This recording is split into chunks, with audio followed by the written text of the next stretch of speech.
Obrigado, Pai, por essa tarde, esse momento que nós consideramos tão especial em nossa semana.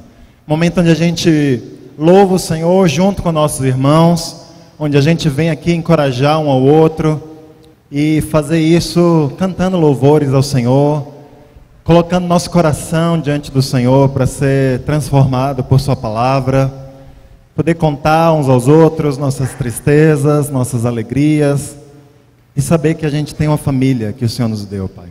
Muito obrigado por isso, porque a igreja é um grande campo de proteção para nós, no meio desse mundo que tem tanto sofrimento, Pai. Muito obrigado, porque aqui dentro também há sofrimento, mas o Senhor achou maneiras de nos proteger do maligno.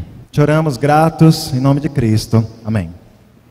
Você já sentiu como se o mundo onde a gente vive fosse um mundo injusto?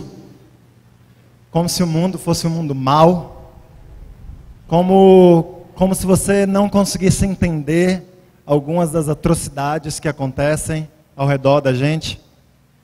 É difícil, não? Às vezes respirar fundo e se dar conta do lugar onde a gente vive.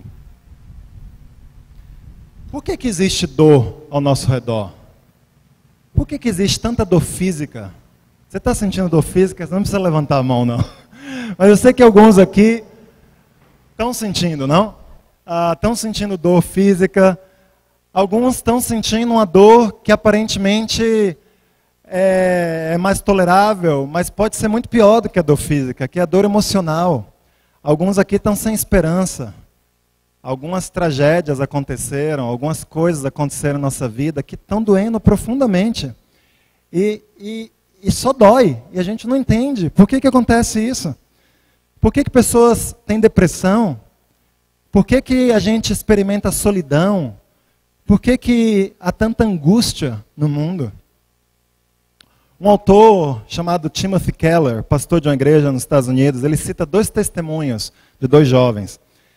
Um desses jovens diz assim: eu simplesmente não consigo acreditar na existência do Deus do cristianismo. Deus permite sofrimentos terríveis no mundo.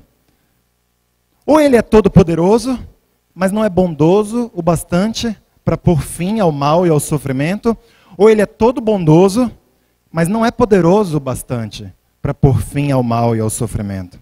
Seja como for, o Deus todo-poderoso e todo bondoso e todo poderoso da Bíblia não existe. Outro jovem acrescenta: para mim não se trata de uma questão filosófica, é uma questão pessoal. Eu não creio em um Deus que permita o sofrimento, ainda que esse Deus exista.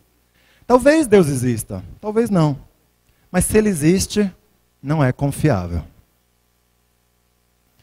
Você já pensou como esses 2 jovens pensam ou pensaram em suas vidas a respeito de Deus?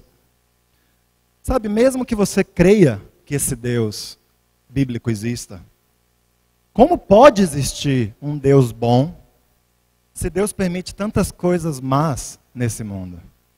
E nos próximos minutos, eu queria tentar tirar das Escrituras algumas respostas a essas perguntas. O que a Bíblia fala a respeito desse Deus, que ela afirma que é todo-poderoso e que é todo-bondoso e que está envolvido na vida de cada um dos seres humanos? Vamos ler aqui em Mateus capítulo 13, a partir do versículo 24.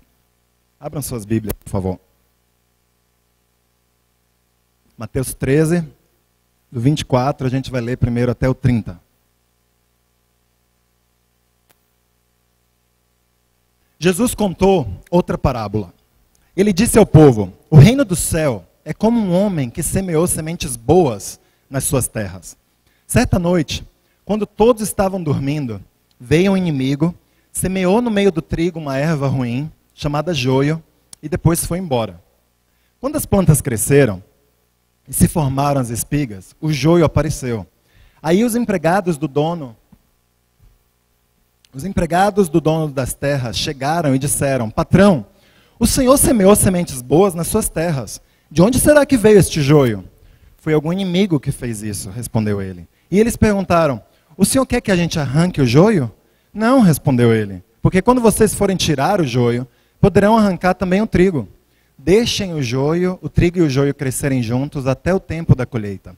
Então eu direi aos trabalhadores que vão fazer a colheita: arranquem primeiro o joio e amarrem em feixes para ser queimado. Depois colham o trigo e ponham no meu depósito.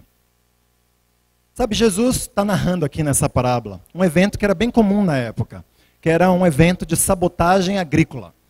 Era um evento tão comum que existiam leis romanas que tratavam especificamente do crime de você semear joio num campo de trigo de outra pessoa como um ato de vingança contra essa pessoa.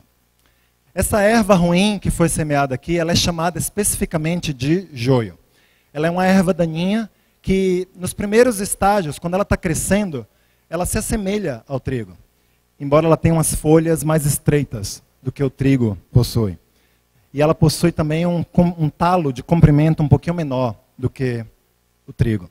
Os grãos do joio são grãos venenosos, de modo que se a gente misturar o joio com o trigo, a gente vai tornar a safra do trigo comercialmente inutilizável. Isso daí pode ser até perigoso à saúde das pessoas. E por causa do crescimento que é parecido do trigo e do joio, a infestação do joio, dessa erva ruim, ela só ficaria aparente até que as plantas começassem a formar os talos, que aí desse para identificar a largura e o comprimento levemente diferente delas. Mas nesse momento, o crescimento dos dois já era grande o suficiente que se você tentasse remover o joio, você potencialmente danificaria o trigo, porque a raiz dos dois estaria entrelaçadas. A única solução seria o trabalho meticuloso de separar os talos uns dos outros, o que também seria impossível de se fazer. E o que tudo isso tem a ver? A gente não está numa plantação de trigo, certo? Você provavelmente nunca viu, nem vai ver um talo de joio na sua vida, a não ser quando alguém decidir ler essa parábola, você vai ouvir a respeito disso. O que tudo isso tem a ver com a nossa vida? Vamos ler lá no versículo 36? Jesus deu chaves para a gente interpretar essa parábola. Então Jesus, versículo 36. Então Jesus deixou a multidão e voltou para casa. Os discípulos chegaram perto dele e perguntaram: conte para nós o que quer dizer a parábola do joio. Jesus respondeu: quem semeia as sementes boas é o Filho do Homem. O terreno é o mundo. As sementes boas são as pessoas que pertencem ao reino. E o joio, as que pertencem ao maligno. O inimigo que semeia o joio é o próprio diabo. A colheita é o fim dos tempos. E os que fazem a colheita são os anjos. Assim como o joio é ajuntado e jogado no fogo, assim também será no fim dos tempos. O Filho do Homem mandará os seus anjos, e eles ajuntarão e tirarão do seu reino todos os que fazem com que os outros pequem, e também todos os que praticam o mal. Depois os anjos jogarão essas pessoas na fornalha de fogo, onde vão chorar e ranger os dentes de desespero. Então o povo de Deus brilhará como o sol no reino do seu Pai. Se vocês têm ouvidos para ouvir, então ouçam. O semeador aqui, ele é identificado como o Filho do Homem, ou seja, o próprio Jesus. O terreno, de acordo com Jesus, é o mundo, que descreve a sociedade, a criação humana como um todo. As pessoas que pertencem ao reino são as pessoas que se submetem ao rei desse reino, que são os discípulos de Jesus Cristo. E antes disso, as pessoas que serviram a Deus. Ou seja, são as pessoas que reconhecem que Deus é o rei desse mundo.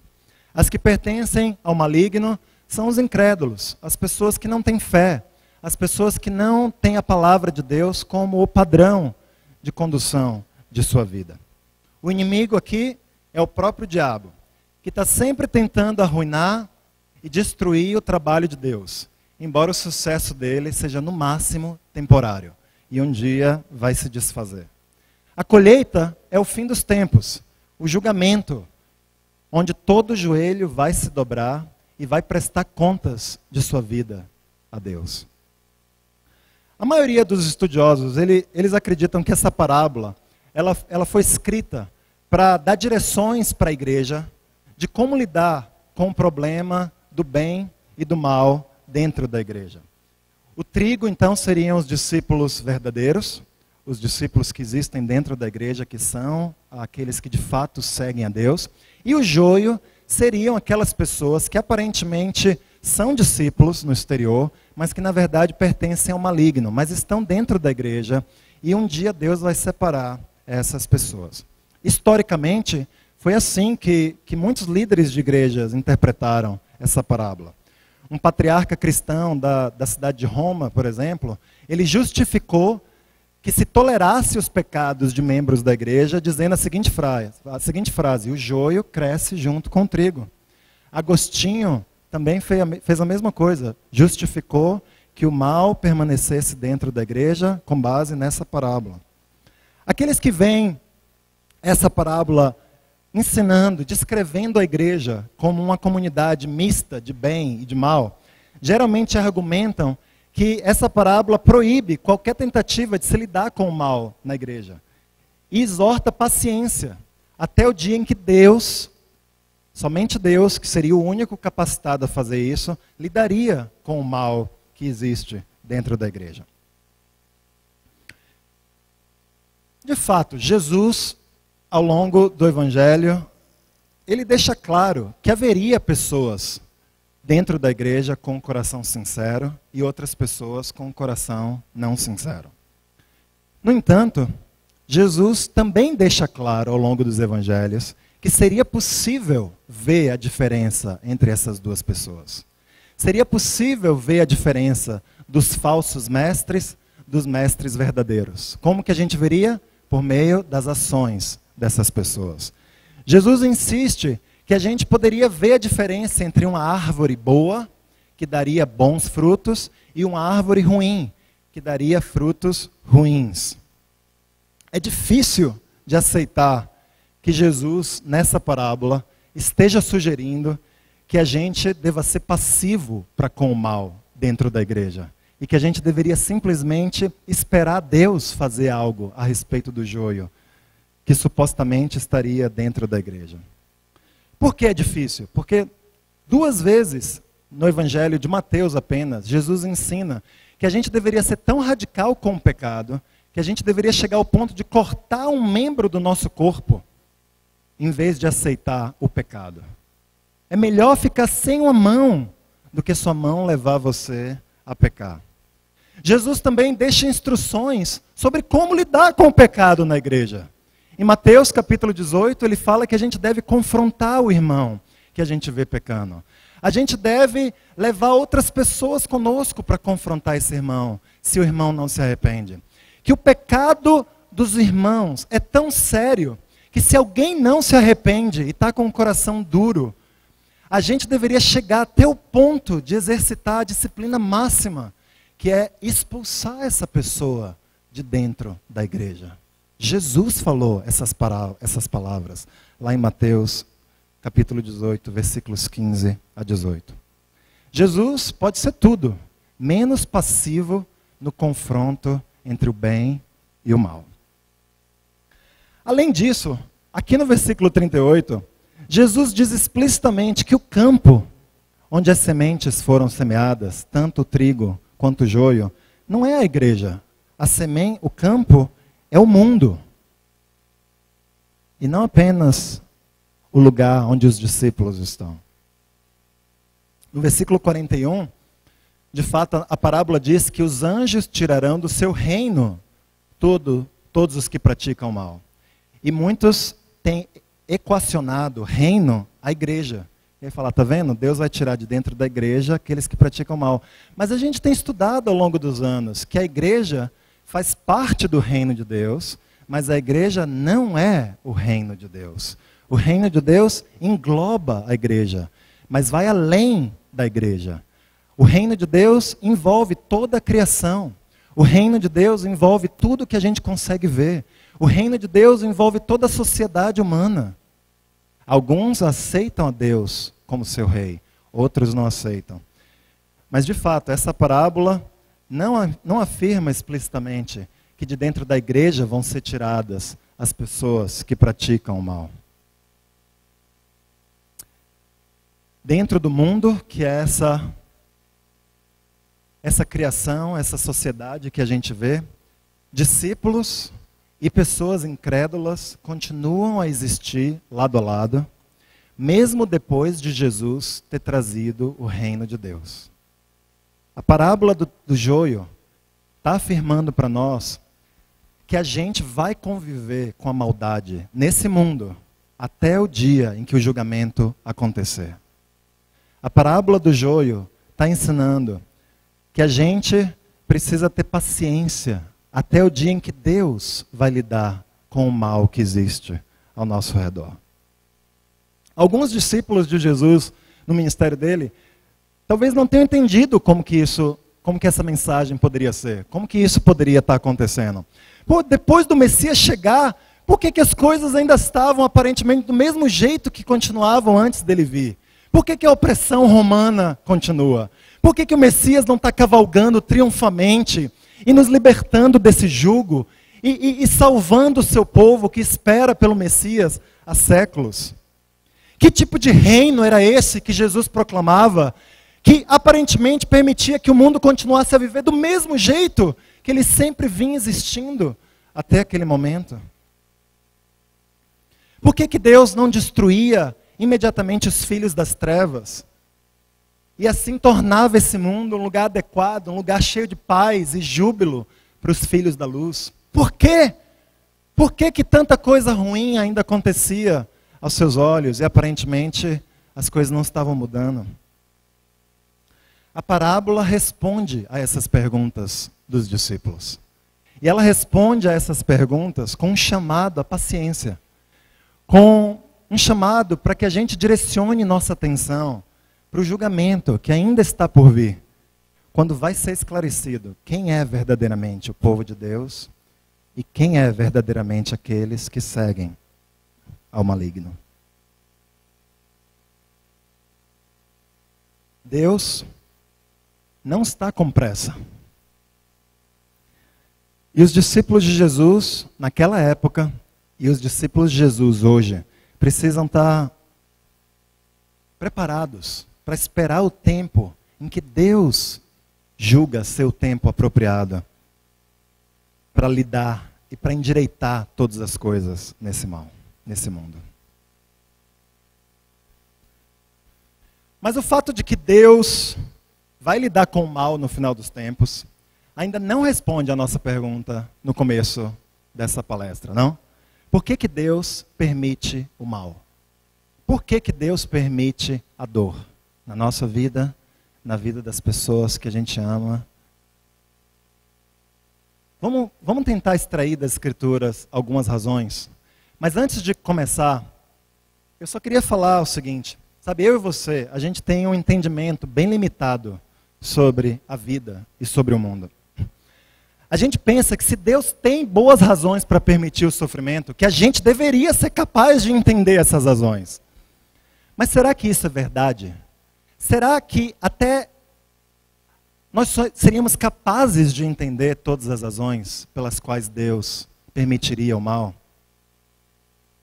Quando eu e Ana, vou usar um exemplo aqui, eu e Ana decidimos nos mudar para São Paulo, pouco mais de 5 anos.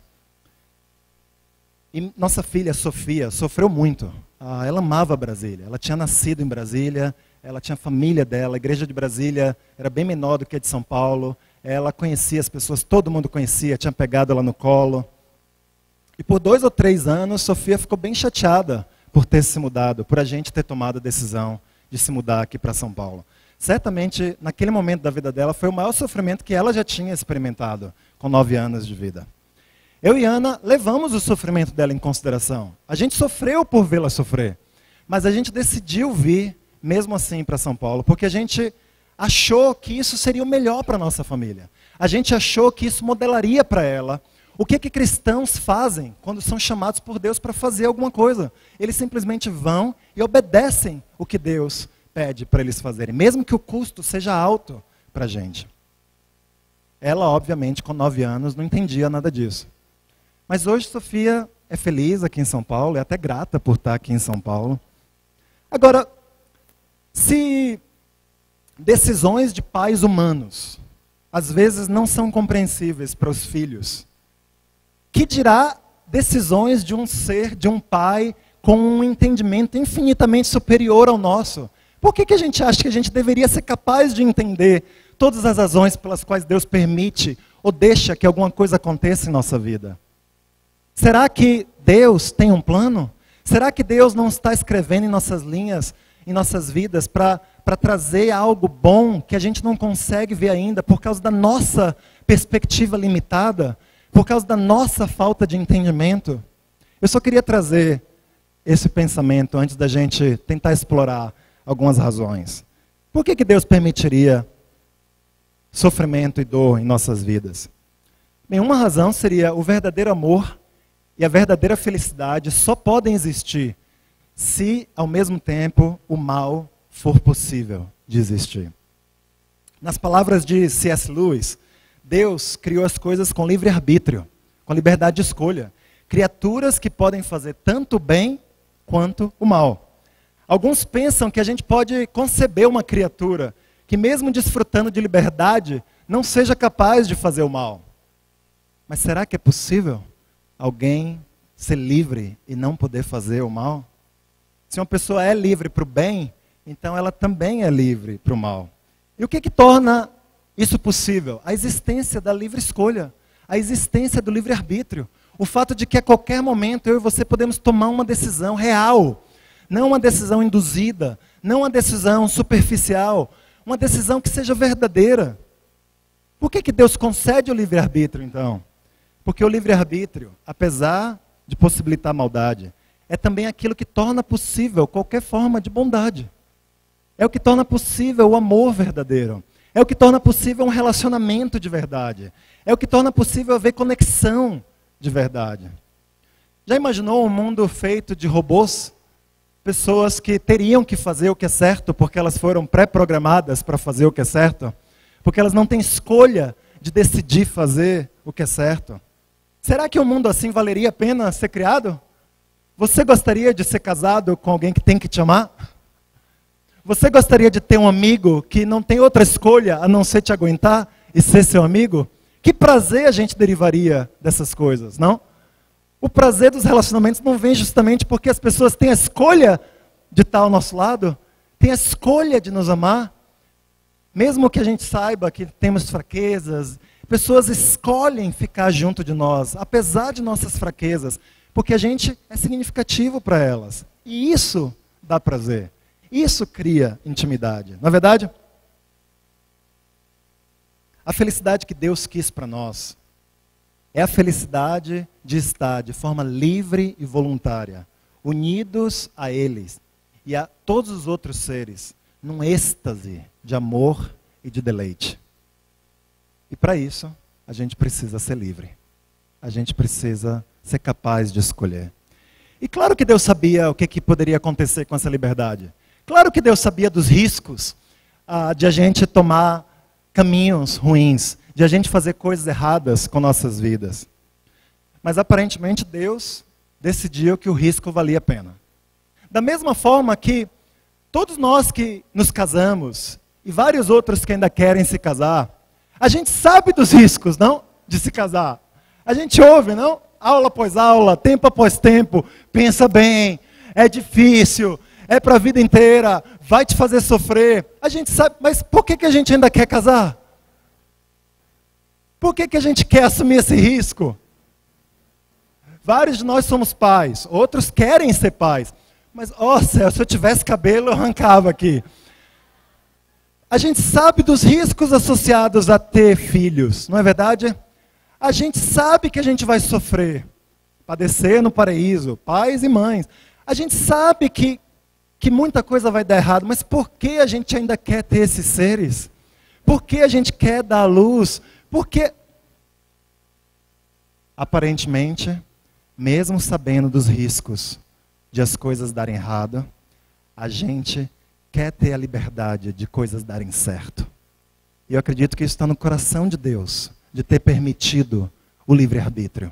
E se Deus permite o livre-arbítrio, Ele permite que nós decidamos fazer o mal nesse mundo.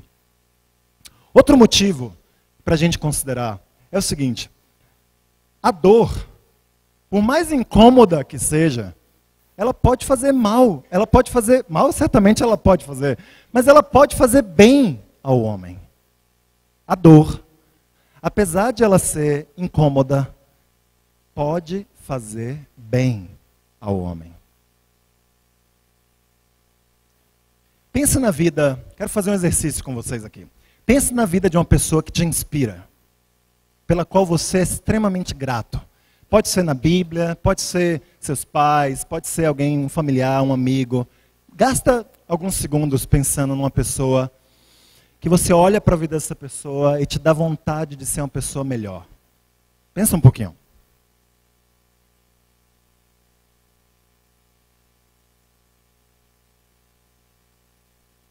Pensa nos detalhes da vida dessa pessoa. Por que essa pessoa te consola?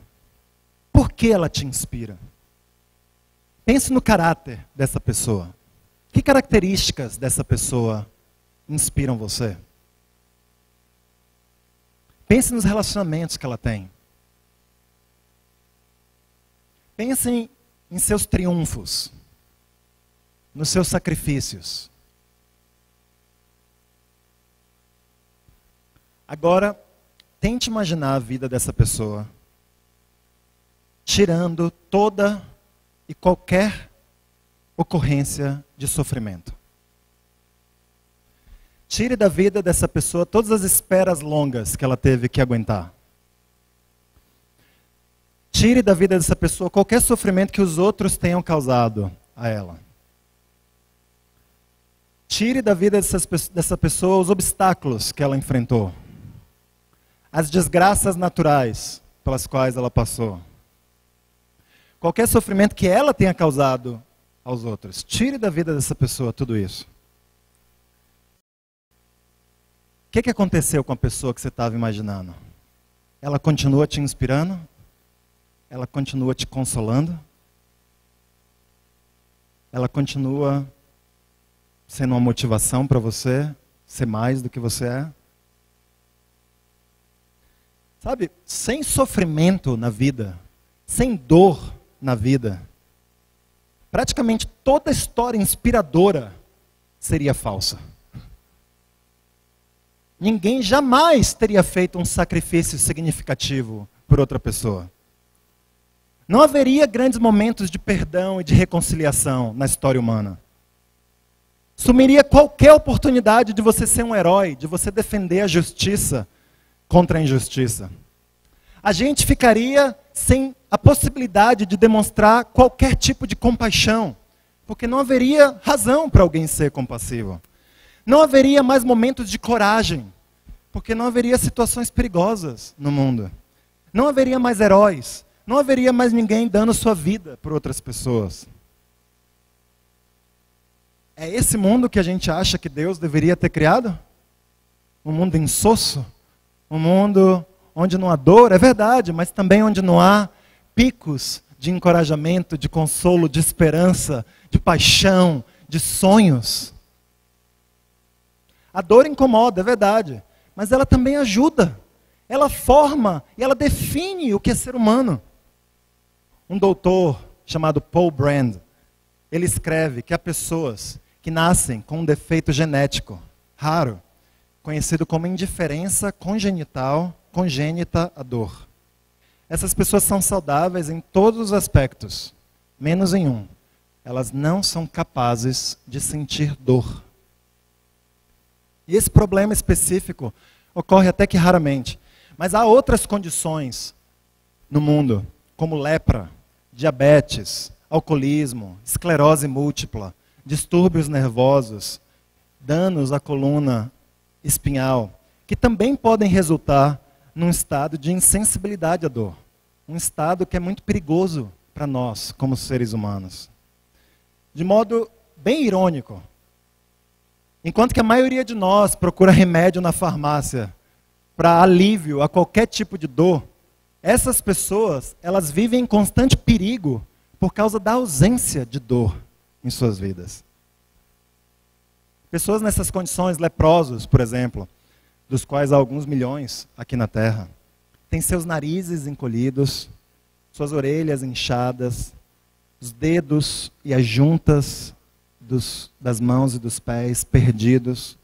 Alguns ficam cegos, em grande parte porque não são capazes de sentir dor. E não conseguem proteger seu corpo quando pisam em um prego, ou quando batem o braço em alguma janela, e simplesmente continuam fazendo o que estavam fazendo, sem o alerta, sem a proteção que a dor causa a nós. Essa semana eu estava arrumando as compras lá em casa, e aí meu cotovelo bateu num pote daqueles grandes de molho de tomate, e o pote era de vidro, eu estava ajoelhado, caiu bem ao lado do meu joelho, e meu joelho ficou todo cheio de molho de tomate, mas na hora eu sabia, isso não é só molho de tomate. E o problema é que isso era 1h30, eu tinha um tempo, às 3 horas, e eu falei, sabe do quê? Eu vou limpar essa bagunça, gastei 1 hora para me limpar, para limpar a bagunça, botei uma ata lá, um negócio ao redor do meu joelho, fui para o meu tempo, voltei para casa, fui fazer mais não sei o quê. A Ana chega em casa às 7 da noite, falando, o que aconteceu? Eu falei, entrou um caco aqui de vidro no meu joelho, eu não tive tempo para parar para fazer nada. Você tem que ir ao médico. Eu fiquei pensando, não posso ir ao médico, eu tenho coisa para fazer. Resultado, depois de uma sequência de atitudes orgulhosas minhas, eu caí em mim, falei, eu tenho que ir no médico. E ainda levei um puxão de orelha do médico, falou, como você não veio aqui antes? Agora eu vou costurar seu joelho e deve ter um monte de bactéria aí dentro, porque você não veio na hora que você tinha que vir. Se eu tivesse sido mais humilde, mais sensato, aquela dor teria me protegido. Eu teria ido ao médico imediatamente para saber a hora de parar, cancelar tudo e ir costurar meu joelho. Isso é o que a dor faz por nós, se a gente é sensato. A gente é alertado, a gente pode ser protegido por ela, para fazer algo na nossa vida. A dor, apesar de incômoda, pode fazer bem ao homem. E a gente poderia gastar muito tempo aqui para falar de inúmeras outras razões. A dor nos ajuda a ser compassivos com os outros, nos ajuda a nos conectar aos outros. A dor tem, e o sofrimento tem inúmeros propósitos em nossas vidas. Mas sabe, talvez a gente não consiga responder completamente por que Deus permite o mal e o sofrimento. Mas uma coisa a gente pode fazer. A gente pode olhar para a cruz, onde Jesus foi crucificado. Onde o Rei Todo-Poderoso, o Deus Criador desse universo, foi morto por nós. E ao contemplar o desespero que Jesus passou naquela cruz, a separação que ele experimentou de Deus, a dor física que ele enfrentou, a dor emocional que ele enfrentou, a gente pode ter certeza de uma coisa. Quando a gente sofre, a gente não está sozinho. O Deus que nos criou experimentou a rejeição que eu e você experimentamos. Ele experimentou a solidão. Ele experimentou a pobreza. Ele experimentou a perda. Ele experimentou a tortura. Ele experimentou a prisão. Não há nada que eu e você passemos nessa vida que Jesus não tenha experimentado em sua própria pele. E por isso ele sabe quanto a dor dói. Ele sabe quanto a dor incomoda. E ainda que a gente não entenda o que ele está tentando fazer, por que ele está permitindo essas coisas em nossas vidas, a gente pode ter a certeza de que mesmo em nossa dor, a gente não está sozinhos. Eu penso em 2 situações na minha vida que foram difíceis para eu enfrentar e para eu fazer as pazes com ela. Minha mãe se casou depois de se divorciar do meu pai com outro homem. E esse homem queria ajudar a mim, a minha irmã, da maneira dele. Mas eu lembro de uma situação em particular, ele era bem estrito na criação dele. Eu lembro uma vez, eu devia ter 7, 8, 9 anos, eu tinha feito xixi na cama. Inadequado, talvez, não, para um menino de 7, 8, 9 anos, mas eu tinha feito. E ele queria me ensinar a não fazer mais isso, e ele me pegou pelas 2 orelhas e me levantou pelas 2 orelhas. E eu lembro dessa cena, pode parecer meio cômica, não fica chateado se você ri aí no íntimo, mas isso foi difícil para eu processar. Eu falei, como que um ser humano vai pegar uma criança pelas 2 orelhas e levantar? Eu lembro uma outra situação com meu pai era alcoólatra,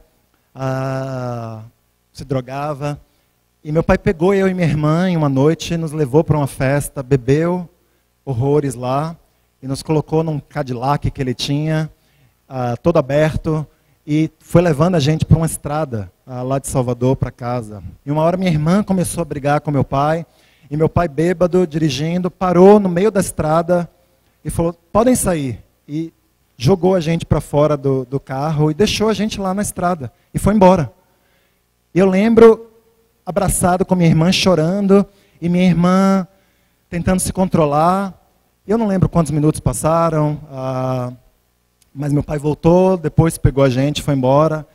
Mas quando eu penso nisso, eu falo, que tipo de ser humano faria isso com 2 filhos pequenos, de não só dirigir alcoolizado, mas de tirar esses filhos do carro. E essas duas lembranças, elas me perseguiam. E eu tentava fazer sentido delas, mas elas doíam. Até que alguns anos atrás, eu me dei conta de que Deus estava comigo naquele momento em que eu fui levantado pelas orelhas. Deus estava comigo naquele momento em que eu fui expulso do carro do meu pai, no meio da estrada. Eu não estava sozinho. Eu não estava nem só com minha irmã. Deus estava ali comigo. E Deus tinha uma razão. Talvez eu não entenda até hoje. Mas Deus tinha uma razão por permitir essas coisas na minha vida. E Deus estava chorando comigo naqueles momentos. Deus estava me segurando. Deus estava me carregando. E quando eu penso isso, eu tenho paz sobre minha vida. Eu tenho paz sobre essas situações. Eu confesso a você que eu não gostaria de trocar até os momentos mais dolorosos da minha vida por outros mais felizes. Porque esses momentos foram parte de definir o homem que eu viria a me tornar. Talvez eu nem seria cristão hoje se eu não tivesse sofrido o que eu sofri. Talvez eu não entenderia o sofrimento de outras pessoas se Deus não tivesse me dado o privilégio de eu sofrer a dor que eu sofri. Apesar de eu não entender, apesar disso me incomodar por anos, apesar disso me assolar. Deus não nos abandona em nossa dor. E é isso que Jesus está ensinando com a parábola do trigo e do joio. Pessoas ao redor de Jesus estavam se perguntando, como pode ter chegado o reino de Deus se ainda existe tanto sofrimento? Hoje a pergunta se tornou, como que Deus pode ser um Deus bom e todo-poderoso se há tanto mal no mundo? Mas as duas perguntas têm a mesma resposta. A resposta de Jesus, que Jesus deu aos ouvintes dele. E a nós hoje é a mesma. O reino de Deus já chegou. Ele é real, ainda que invisível. Ele é tão real quanto as coisas que a gente pode tocar com nossas mãos. E o reino de Deus é como um campo, onde há trigo e onde há joio. Que um dia vão ser separados. Essa parábola nos ajuda a entender por que o mal ainda está em ação. Por que a vida não é justa? Mesmo que Cristo e seu reino tenham chegado, essa parábola nos dá esperança de que um dia Deus vai endireitar todas as coisas que estão tortas. Deus não é o único que está agindo. Nem todas as ações nesse mundo podem ser atribuídas à sua vontade. A gente culpa Deus por todas as coisas ruins que acontecem, mas Ele não é a causa de todas as coisas que acontecem. Essa parábola é um lembrete para a gente não se surpreender, nem ignorar o fato de que o mal está ativo, ao mesmo tempo em que Deus está agindo. E eu quero terminar com a seguinte pergunta para todos nós. E nós? Qual é a decisão que a gente vai tomar diante desse cenário? O reino de Deus ainda é como um homem que semeia trigo. Ainda é como um homem que semeia o joio. Quem que nós vamos ser? Você vai ser o joio ou você vai ser o trigo? Você vai se juntar à família de Deus, embora sabendo que mesmo dentro da igreja haverá o mal, que pessoas vão pecar contra você. Você vai tomar a decisão de perseverar na sua vida, aqui dentro, como um discípulo, mesmo sabendo que há problemas, confiando na soberania de Deus, nos propósitos que Deus tem para cada sofrimento que Ele permite nessa vida. Ou você vai ser mais um que vai se rebelar contra Deus e que vai tentar achar respostas superficiais e se entregar e se juntar à maldade que existe nesse mundo. Eu quero continuar sendo trigo. Que Deus me ajude a dar esses passos até o fim. E o resto de nós? Que decisão que a gente vai tomar? Vamos orar? Pai, muito obrigado porque o Senhor permite o mal em nossas vidas. O Senhor tem propósitos para que isso aconteça. A gente não consegue entender, a gente pode meditar sobre algumas coisas, Pai. Mas em última instância, nossa mente finita não consegue conceber todas as suas razões. Resta a nós, Pai, confiar no Senhor. Nos ajuda a confiar, Pai. Nos ajuda a confiar sobre as coisas mais dolorosas. Eu sei que no meio de tanta gente aqui, tem pessoas aqui que estão sofrendo bastante. Eu oro que o Senhor console essas pessoas. E, em última instância, dê a todos nós, Pai, a confiança de que o Senhor está agindo em nossa vida. Eu peço que as pessoas que estão aqui nos conhecendo, nos visitando, que elas tenham a curiosidade, o desejo de conhecer mais a seu respeito nas Escrituras. Que elas possam se juntar a essa família que vai decidir colocar a confiança no Senhor até o fim, Pai. Te oramos em nome de Cristo. Amém. Vamos subir.